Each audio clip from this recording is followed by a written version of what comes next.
Hello बच्चों, कैसे हैं आप लोग। आई होप कि आप लोग अच्छे होंगे और आप सबकी पढ़ाई भी अच्छी चल रही होगी। आज की वीडियो में हम लोग करने वाले हैं भारती भवन क्लास 9th की मैथ की बुक से प्रश्नावली 1D। ठीक है, तो हर एक क्वेश्चन को मैं यहाँ पर समझाऊंगा और उससे रिलेटेड जो चीज़ें इंपॉर्टेंट होंगी वो मैं आपको पहले बता दूंगा और उसके बाद मैं सवाल को समझाऊंगा। ठीक है, तो यहाँ पर ध्यान से देखिएगा कि पहला क्वेश्चन आपका क्या कहता है, निम्नलिखित संख्याओं में कौन कौन परिमेय है, परिमेय संख्या है और कौन कौन अपरिमेय है। ठीक है, एक चीज़ हमेशा याद रखिएगा, परिमेय संख्या एक लीजिए और एक अपरिमेय लिखिएगा, ले लीजिएगा। ठीक है, और उसका जोड़, गुना या भाग कोई भी चीज़ करिएगा तो आपको आंसर अपरिमेय संख्या यानी कि इरेशनल नंबर ही आएगा। यानी कि बात ये है कि आप एक अपरिमेय संख्या लो, एक अपरिमेय संख्या लो और उसको जोड़ो, घटाओ, गुना करो या भाग करो, आपको आंसर अपरिमेय संख्या ही निकलेगा। अब यहाँ पर एक सवाल आता है कि अगर दोनों परिमेय हो जाए या दोनों अपरिमेय हो जाए या फिर यहाँ पर अगर मान लो कि जोड़ कर रहे हैं या गुना कर रहे हैं या भाग कर रहे हैं तो फिर क्या हो सकता है। तो इतना याद रखिए कि परिमेय संख्या अगर दोनों हो जाए या दोनों अपरिमेय हो जाए, ठीक है, दोनों परिमेय या दोनों अपरिमेय संख्या हो जाती है तो उस केस में ये फिक्स नहीं होता है कि आंसर जो आपका आ रहा है वो परिमेय होगा कि अपरिमेय होगा। वो परिमेय भी हो सकता है और अपरिमेय भी हो सकता है, लेकिन ये चीज़ फिक्स है कि परिमेय और अपरिमेय, एक अगर उसमें से परिमेय है और एक अपरिमेय संख्या दी हुई है तो उसको जोड़िएगा, घटाइएगा, गुना कीजिएगा, भाग कीजिएगा, जो भी कीजिएगा वो अपरिमेय संख्या ही आएगी। ठीक है, पहला क्वेश्चन आपका है कि ये जो आपका दिया गया है यहाँ पर जो 9 संख्याएं दी गई हैं इनको बताना है कि ये परिमेय है या अपरिमेय है। तो आप देख सकते हो यहाँ पर कि 7√5 है। तो 7√5 कैसे बना है, तो 7√5 बना है 7 और √5 को मल्टीप्लाई किया गया है, गुना किया गया है। यानी कि जब 7 और √5 को गुना किया गया है, ठीक है, 7 और √5 को गुना किया गया तब जाके 7√5 आया है। ठीक है, तो बच्चों यहाँ पर ये आपका परिमेय है और ये आपका अपरिमेय संख्या है। तो हमने आपको बताया था कि जब भी एक अपरिमेय और एक परिमेय और एक अपरिमेय का गुना करेंगे तो अपरिमेय संख्या ही आएगी। तो इसलिए ये हमारा क्या हो गया, अपरिमेय संख्या होगी। ठीक है, देखो यहाँ पर एक परिमेय संख्या है और एक अपरिमेय संख्या है और इसका क्या किया गया, ये जोड़ किया गया है। तो जब एक परिमेय और एक अपरिमेय को जोड़ेंगे तो अपरिमेय संख्या ही आएगी। तो ये भी हमारा अपरिमेय संख्या हो गया। उसी तरीके से यहाँ पर एक अपरिमेय संख्या है और ये एक परिमेय संख्या है। तो यहाँ पर इरेशनल है और ये रेशनल। तो जब इरेशनल और रेशनल को जब जोड़ेंगे तो भी हमें इरेशनल यानी कि अपरिमेय संख्या आएगी।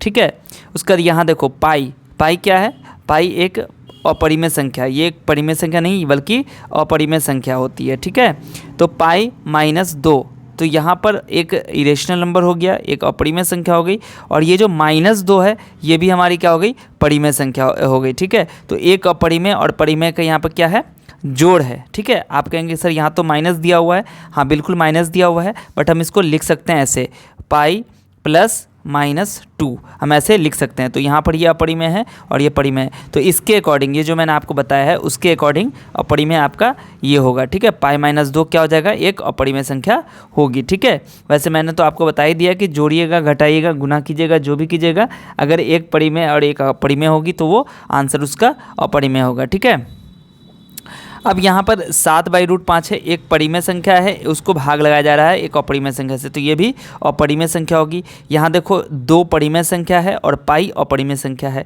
यहाँ पर गुना किया जा रहा है। ठीक है, तो ये आपका अपरिमेय हो गया। ठीक है, तो अभी तक जितनी भी संख्या हम लोग के सामने आई है सब अपरिमेय है।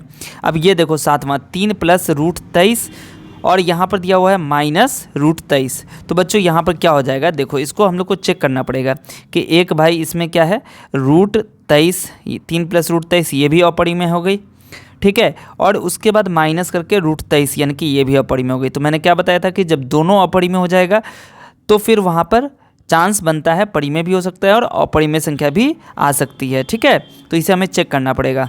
क्या हो जाएगा, 3 + √23 और ये -√23, तो √23 तो कैंसिल हो जाएगा, तो बचेगा क्या आपका 3, और 3 क्या है, एक परिमेय संख्या है। ठीक है, 3 परिमेय संख्या, तो इसका ये क्या हो जाएगा, ये अगर आपसे पूछा जाएगा कि ये कौन सी संख्या हो गई तो ये परिमेय संख्या हो गई।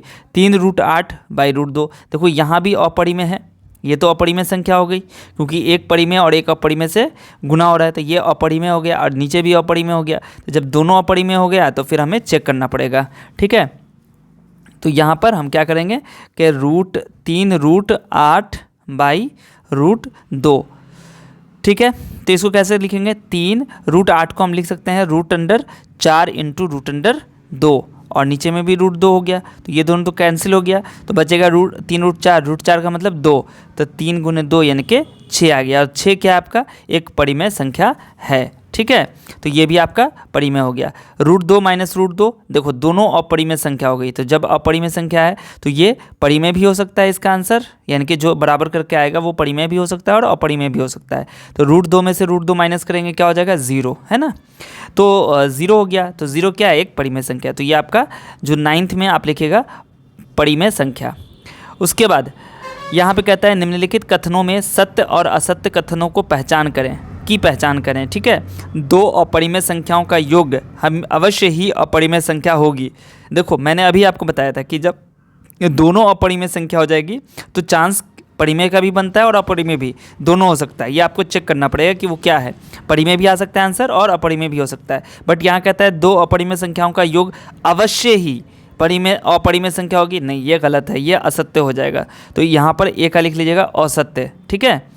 उसके बाद है एक परिमेय और एक अपरिमेय संख्याओं का गुणनफल परिमेय अवश्य होगा, बिल्कुल यहाँ पर अपरिमेय ही होगा, ठीक है, इस परिमेय नहीं आ सकता है। तो यहाँ पर आप क्या लिखिएगा, इसका सत्य लिखिएगा।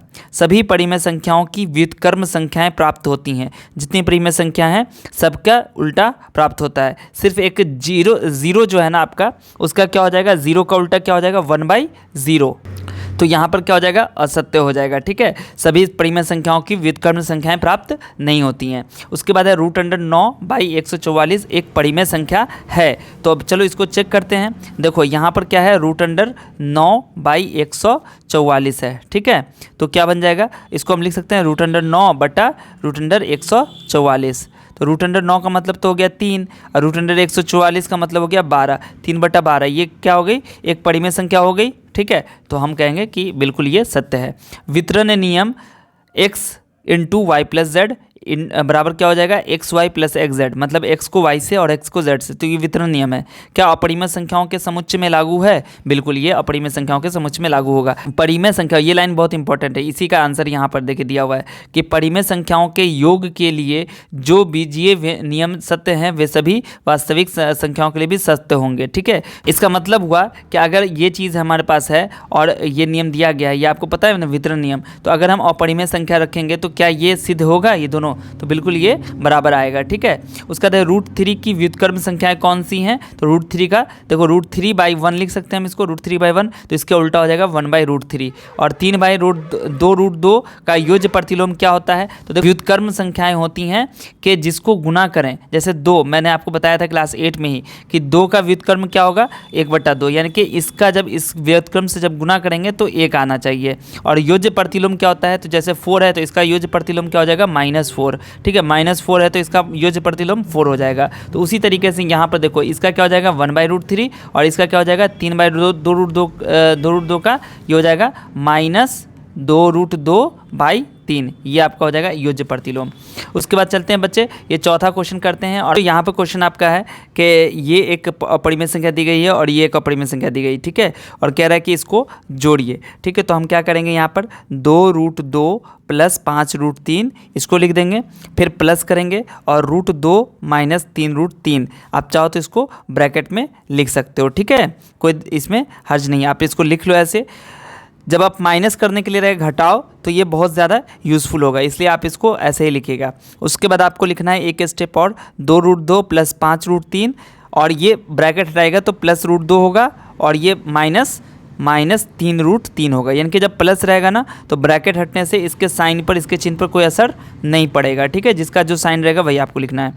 अब 2√2 और √2, तो 2√2 और √2 कितना हो गया, 3√2 हो गया। 5√3 और 3√3 जब इसको माइनस करेंगे तो 2√3 3 आएगा और यही आपका आंसर हो गया। ठीक है, इतना एक चीज़ याद रखो कि जब भी हम लोग प्लस करते हैं या माइनस करते हैं और जब उसमें रूट वाला लगा रहता है, ठीक है, तो आप उसको एज अ एक्स मान सकते हो। ठीक है, एक एक्स या वाई की तरह आप उसको ट्रीट कर सकते हो। सपोज दैट यहाँ पर मैं आपको बता रहा हूँ, जैसे 2x और प्लस 3x क्या हो जाएगा, 2 3 5x हो जाएगा। उसी तरीके से अगर 2√9 है और इसमें 5√9 जोड़ना है तो बस इसको जोड़ोगे आप, 5 2 7 7√9। ठीक है, इस √9 को बस लिख देना है। ठीक है, जब गुना करते हैं तब ये गुना होता है, जैसे जब इसमें गुना करेंगे तो ये दोनों पावर ऐड हो जाएगा, उसी तरीके से तब ये गुना होगा। ठीक है, लेकिन जब हम जोड़ेंगे या घटाएंगे तो सिर्फ हमारा ये वाला नंबर माइनस या प्लस होगा। ठीक है, ये आपका वैसा का वैसा ही लिखा जाता है। ठीक है, तो चलिए अगला क्वेश्चन देखिए।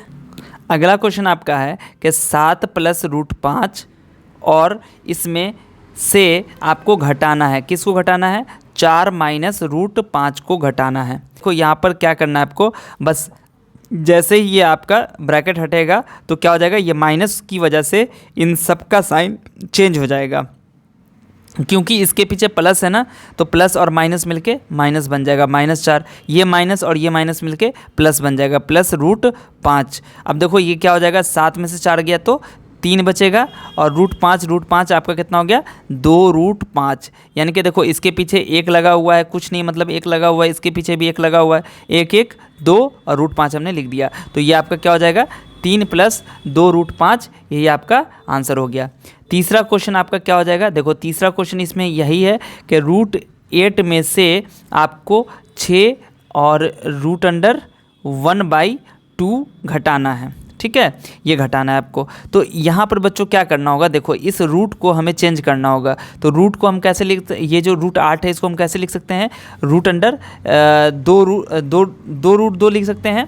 ठीक है, 2√2 लिख सकते हैं। ठीक है, क्यों किया हमने ऐसा, क्योंकि 8 को जब हम लिख सकते हैं ना 2 × 2 × 2, तो 2 2 तो पेयर लग गया, तो 2 2 की जगह 1 बाहर आ गया और 1 आपका अंदर ही रह जाएगा, यानी कि 2√2 हो गया।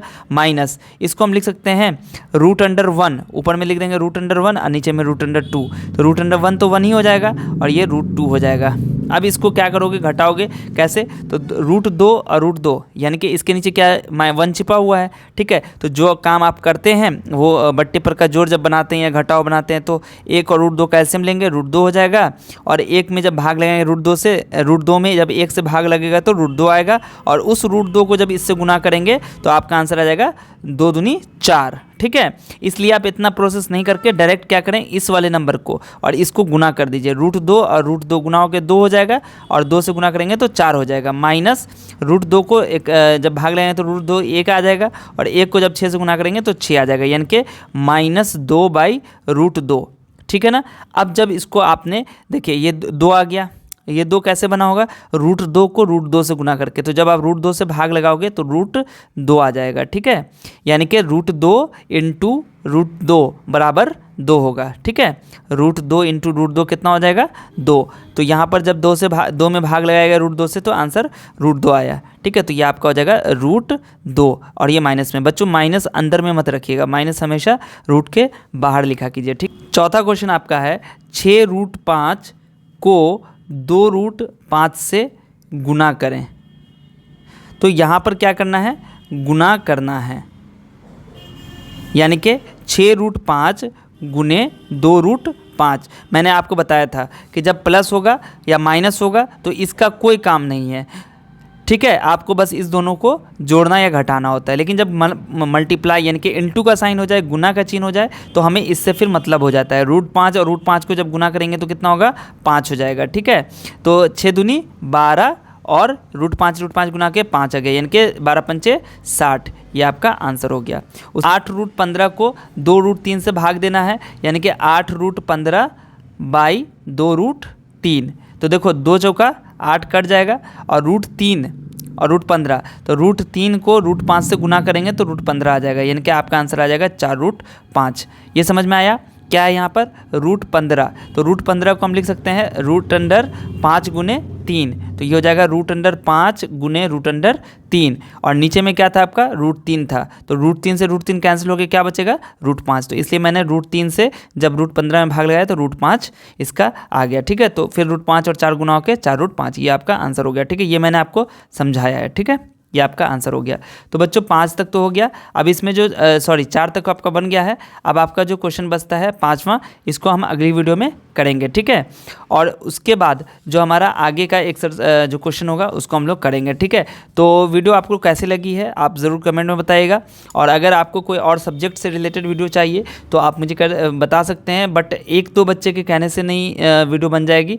जब ज़्यादा बच्चे कमेंट करेंगे तभी उस पर कोई वीडियो आएगी, ठीक है। और आपको ये वीडियो अपनी सभी दोस्तों से शेयर करना है, जैसा कि मैं हर वीडियो में बोलता हूँ, ठीक है। आप इसको लाइक कर दीजिएगा, अपने सभी दोस्तों से ग्रुप में व्हाट्सएप पर सब में शेयर कर दीजिए, ठीक है। मिलता हूँ फिर आपसे अगली वीडियो में, तब तक आप सब अपना ध्यान रखिए। वीडियो देखने के लिए आप सभी का बहुत बहुत शुक्रिया।